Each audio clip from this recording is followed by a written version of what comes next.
Morning guys, galuto ko karong puto. Tapos galuto ko breakfast nila. Pork tostino. And galuto ko puto cheese.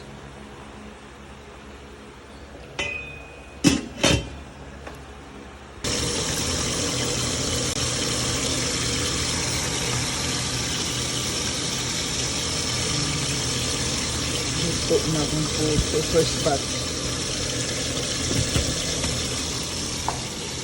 Ito na siya. Morning guys. Nanlakaw na sila. Manghipos ako sa akong kusina. Kay grabe kagubot.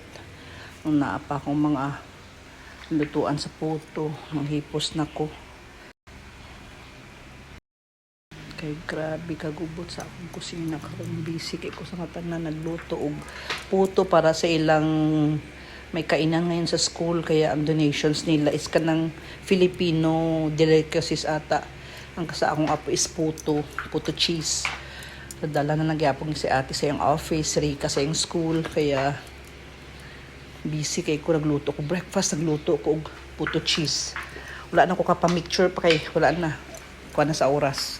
Good morning. Manghipos na ako sa akong kitchen kay grabe kagubot. Good morning guys. Have a good day ahead of us. Bye.